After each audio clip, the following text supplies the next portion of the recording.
शालिनी दहिया आज आपके बीच 9वीं कक्षा की हिंदी पाठ्य पुस्तक का पाठ 9 लेकर उपस्थित हूँ। भक्ति काल के कवियों में मुख्य स्थान रखने वाले तथा सामाजिक बुराइयों पर कड़ी चोट करने वाले कबीर दास का जन्म सन 1398 में हुआ था। उन्होंने संतों की संगति में ज्ञान प्राप्त किया। उनके गुरु का नाम रामानंद था। उनकी पत्नी का नाम लोई था। उनकी मृत्यु सन 1518 ईस्वी के आसपास हुई थी।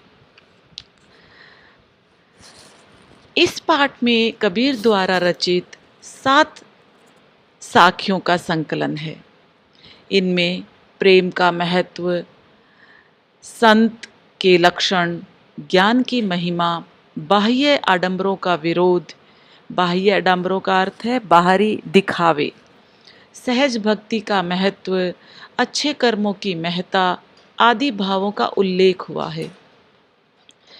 इसके अलावा पाठ में कवि के 2 शब्दों का भी संकलन है जो आपके पाठ्यक्रम से कट गए हैं, इसलिए हम केवल साखियों को ही लेंगे।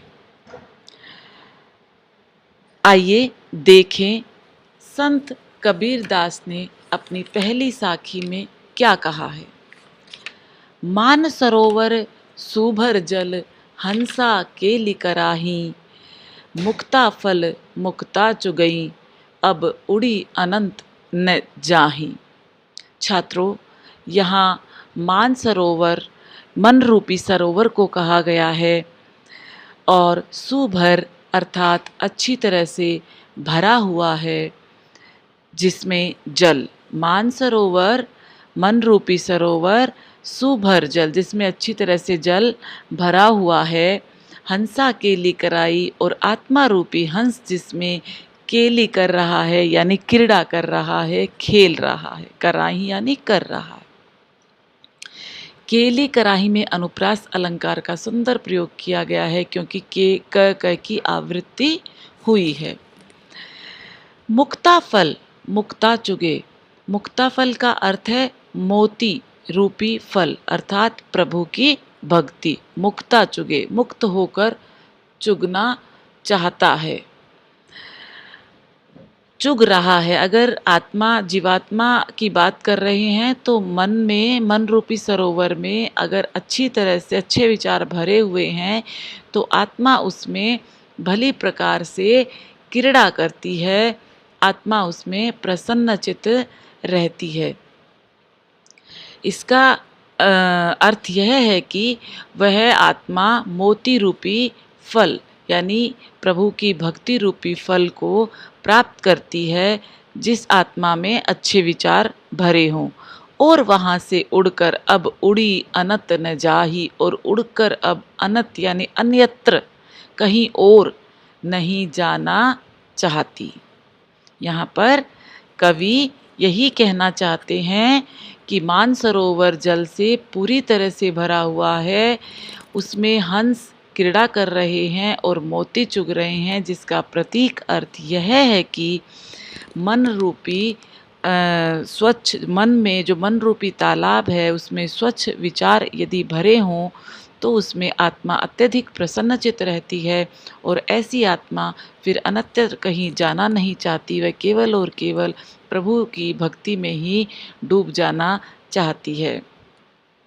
यहाँ पर इस दोहे में यमक अलंकार का भी सुंदर प्रयोग किया गया है। मुक्ता फल मुक्ता, मुक्ता फल में एक मुक्ता फल यानी मोती रूपी फल और मुक्ता मुक्ता यानी मुक्त होना, स्वच्छंद रूप से रहना, 2 अलग अलग अर्थ हैं एक ही शब्द के, इसलिए यहाँ पर यमक अलंकार है।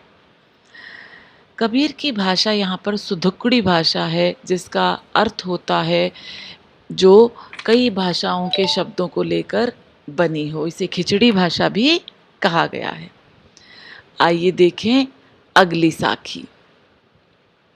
प्रेमी ढूंढत मैं फिरूं, प्रेमी मिले न कोई, प्रेमी को प्रेमी मिले सब विष अमृत होई।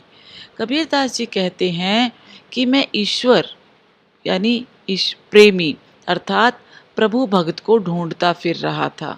प्रेमी ढूंढत मैं फिरो, मैं प्रभु भक्त को ढूंढ रहा था कि संसार में मुझे कोई प्रेमी, प्रभु से प्रेम करने वाला भक्त दिखाई दे जाए, मिल जाए। प्रेमी मिले न कोई, लेकिन मुझे कोई ऐसा प्रेमी मिला नहीं, क्योंकि मेरे भीतर अहंकार था। तो यदि हमारे अंदर अहंकार रहेगा तो हमें कोई भी ईश्वर भक्त दिखाई नहीं देगा। अगर हमारा अहम मिट जाएगा तो हमें अवश्य ही ईश्वर भक्तों के दर्शन होंगे। प्रेमी को प्रेमी मिले, जो सच्चे प्रभु की भक्ति में लीन पूरी तरह से होते हैं, प्रेमी हो, जो वास्तविक प्रेमी हो, प्रभु का भक्त हो, उसी को दूसरा प्रभु भक्त मिल पाता है। सब विष अमृत होए, और तभी मन की सारी बुराइयां समाप्त हो जाती हैं तथा मन में अमृतमयी अच्छाइयाँ उत्पन्न हो जाती हैं। मैं के यहाँ मैं जो है दो अर्थों में प्रयोग हुआ है। मैं, जो मैं फिरो मतलब भक्त, भक्त एक तो मैं यानी स्वयं, और दूसरा मैं यहाँ अहंकार भी इसका अर्थ है कि अहंकार लेकर फिर रहा था मैं।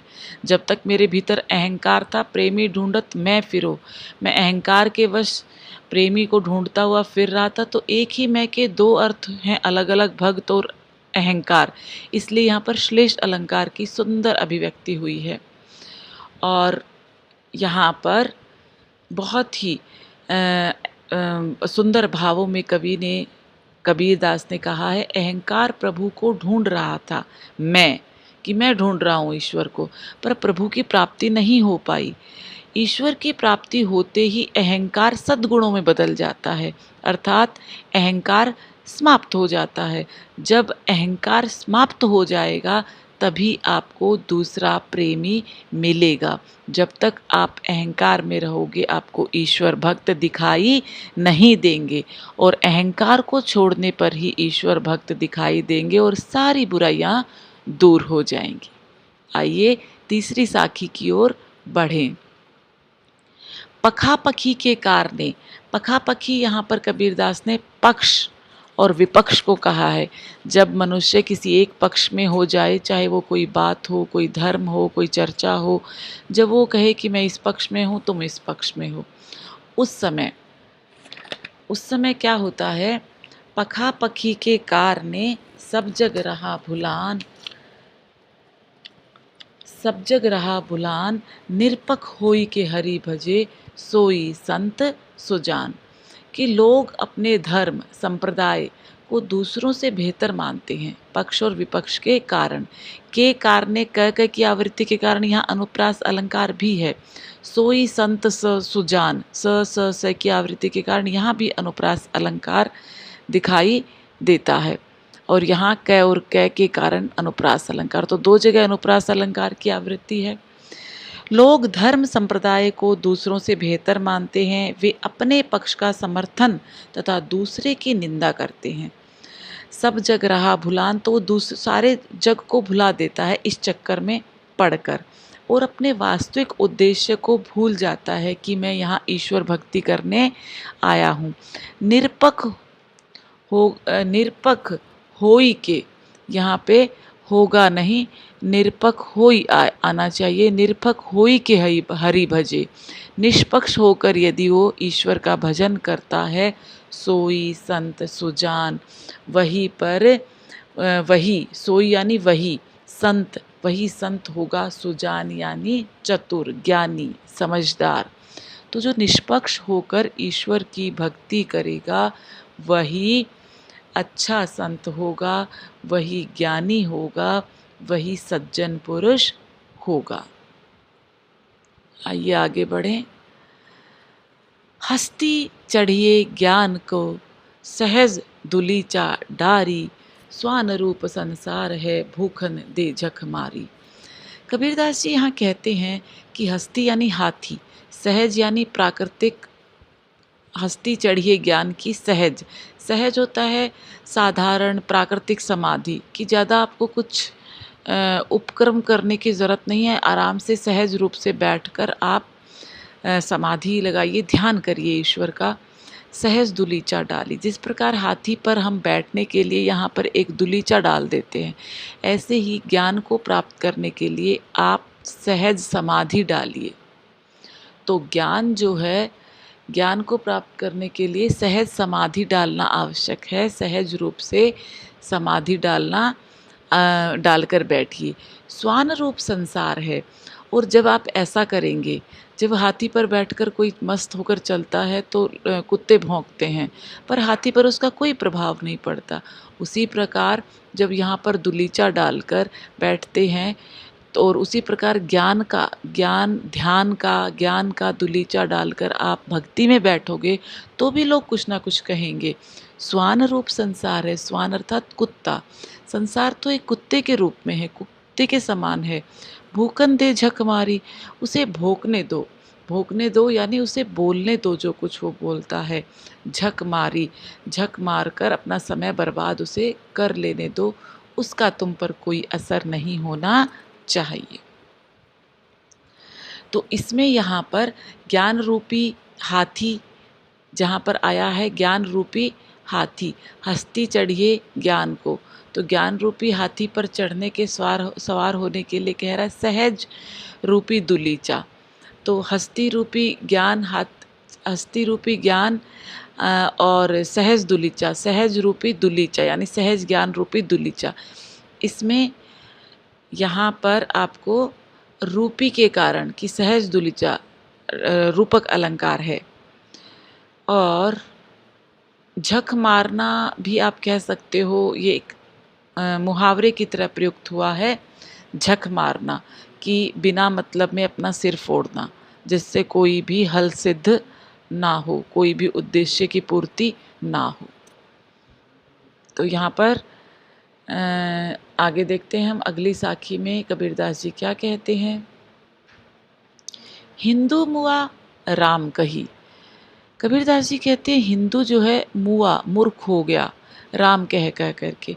हिंदू चीखता रहता है राम राम राम, जबकि हमें ऐसा नहीं करना चाहिए। राम, अल्लाह, ईश्वर, वाहिगुरु सब एक ही हैं, उन्हें हमें अलग अलग नहीं मानना चाहिए, उनमें कोई भेद नहीं करना चाहिए। तो इसलिए कबीरदास जी कहते हैं हिंदू मुआ। हिंदू मुआ यानी यहाँ पे मर गया या हिंदू मूर्ख हो गया। मुआ राम कही, राम कह कर। मुसलमान खुदाई, और मुसलमान खुदा खुदा के पीछे पढ़ के पागल हो गया है। कहे कबीर, तो ऐसे समय में कबीरदास जी कहते हैं सो जीवंता, वही जीता है या वही सच्चा जीव है जो दुहू के निकट न जाए। दुहू यानी दोनों के, ना हिंदुओं के निकट जाए ना मुसलमान। यहाँ हिंदू और मुसलमान का अर्थ केवल हिंदू और मुसलमान ही नहीं है, यानी किसी भी धर्म के निकट ना जाए, सब धर्मों को समान समझे, ईश्वर को एक समझे, वही सच्चा जीव है। वास्तव में राम और खुदा एक ही तो हैं। कबीर के अनुसार राम और खुदा के चक्कर में पड़कर प्रभु की भक्ति जो करता है वो सच्चा जीव नहीं है। सच्चा जीव केवल ज्ञान की प्राप्ति के लिए ही कार्य करता है, वो किसी भी धर्म के चक्कर में नहीं पड़ता है। हिंदू जिस प्रकार से पड़ता है, मुसलमान जिस प्रकार से खुदा खुदा के चक्कर में पड़ता है, कबीर कहते हैं कि दोनों के ही निकट हमें नहीं जाना चाहिए। हमें तो केवल और केवल ईश्वर, एक ईश्वर को मानना चाहिए। आइए अगली साखी देखते हैं। काबा फिरी काशी भया, राम ही भया रहीम। कबीरदास जी कहते हैं कि मैं काबा में भी गया, फिरी यानी घूमा। काबा एक मुसलमानों का पवित्र तीर्थ स्थान है। वो कहते हैं कि मैं काबा में भी गया, ये है काबा, कि काबा में भी फिरा मैं, और काशी में भी गया। काशी भया, और काशी हिंदुओं का पवित्र स्थान माना जाता है, तो मैं काशी में भी गया। राम ही भया रहीम, मैंने देखा कि वही राम थे और वही रहीम थे, कोई अंतर तो था ही नहीं। मुझे तो काशी में भी वैसी ही अनुभूति हुई और काबा में भी वैसी ही अनुभूति हुई। तो लोग क्यों काबा और काशी के चक्कर में पड़ते हैं? तो उन्हें ऐसा नहीं करना चाहिए। मोट चून मैदा भया, मोट चून मैदा भया, बैठी कबीरा जीम। वो कहते हैं कि मोटा चून ही मैदा होता है। तो यहाँ मोटे चून कहा गया है। मोटा चून, मोटा आटा, यानी जिसे हम थोड़ा खराब मानते हैं, तो दूसरे के धर्म को हम बुरा, खराब, हम भेद करते हैं, उसे मानते हैं। तो मोट चून मैदा भा और बारीक चून को हम श्रेष्ठ मानते हैं। तो हम अपने धर्म को श्रेष्ठ मानते हैं, दूसरे के धर्म को हम उतना श्रेष्ठ नहीं मानते। मोट चून मैदा भया बैठी कबीरा जीम। तो कबीरदास जी कहते हैं कि मोटे चून को जो हम अखाद्य या बुरा मानते हैं और बारीक मैदा को हम अच्छा मानते हैं, तो मैं तो उसे आराम से बैठकर जीमता हूँ, खाता हूँ, भोजन करता हूँ, तो मुझे तो इसमें कोई अंतर दिखाई नहीं देता। अर्थात हमें अपने मन में सांप्रदायिकता या भेदभाव की दुर्भावना को समाप्त कर देना चाहिए। हमें कभी भी किसी एक धर्म को श्रेष्ठ और दूसरे को हीन नहीं मानना चाहिए। हमें दोनों धर्मों को ही समान रूप से या सभी धर्मों को समान रूप से महत्व देना चाहिए। आगे देखिए, ऊंचे कुल का जन्मिया। कबीरदास जी कहते हैं जो ऊंचे कुल में जन्म लेता है, जे करनी ऊंच न होए। करनी यानी काम उसके ऊंचे होते नहीं, कुल बहुत ऊंचा है, श्रेष्ठ कुल में उसने जन्म लिया है। जन्म लिया यानी जन्म लेने वाला। करनी ऊंच न हुई, और उसकी करनी यानी उसके कर्म ऊंचे होते नहीं हैं। तो वो मनुष्य ऐसा ही है जैसे सुबरन। सुबरन यानी सोने का बर्तन। कलश, कलश यानी कलश, जिस ऐसा सोने का कलश, सोने का, सुबरन यानी सोने का जो कलश होता है, उसके समान ही है वो सुरा। सुरा यानी शराब भरा। तो वो मनुष्य ऐसा है जैसे सोने के कलश में शराब भरी हो। अब ये बाहर से बहुत सुंदर दिख रहा है, लेकिन भीतर अगर इसके अमृत है तो इसकी महत्ता अलग है, और अगर इसके अंदर शराब भरी है तो इसका कोई महत्व नहीं है। साधु निंदा सोई, तो इसमें शराब भरी होगी तो साधु भी निंदा करेंगे। तो ऐसा मनुष्य जो ऊंचे कुल में पैदा हुआ, लेकिन उसके भीतर उसके कर्म अच्छे नहीं हैं, उसकी आत्मा शुद्ध नहीं है, तो वो वैसा ही है जैसे सोने के कलश में शराब भरी हो। ऐसे व्यक्ति की साधु निंदा सोई। ऐसे व्यक्ति की निंदा साधु भी करते हैं। यहाँ पर अनुप्रास अलंकार है, सुबरन सुरा भरा, सुबरन सुरा। साधु निंदा में भी अनुप्रास अलंकार की आवृत्ति हुई है, सु, सु और स के कारण। इस प्रकार कवि यही कहना चाहते हैं कि व्यक्ति को कर्मों का महत्व बताना चाहते हैं। कवि कहते हैं कि ऊंचे कुल में जन्म लेने मात्र से व्यक्ति बड़ा नहीं बनता, उसे अच्छे कर्म करने पड़ते हैं। इसी का उदाहरण कबीरदास जी देते हैं। सोने के पात्र के को मध्य में रखकर वे कहते हैं सोने के पात्र में शराब भरी हो तो सज्जन भी उसकी निंदा करते हैं। तो हमें अपने कर्म सदैव ऊंचे रखना चाहिए, तो वही व्यक्ति श्रेष्ठ होता है। तो कलश में हमेशा अच्छे पवित्र जल भरा हो, उसी को सब श्रेष्ठ मानते हैं। अब ये थे हमारी कबीरदास की साखियाँ। कबीरदास की सारी साखियाँ आपको अच्छी तरह से समझ में आ गई होंगी। आप इसके अर्थ को ग्रहण करने से पहले ये भी देख लें कि जीवन में भी इन साखियों को अवश्य उतारें। शुभ दिन। धन्यवाद।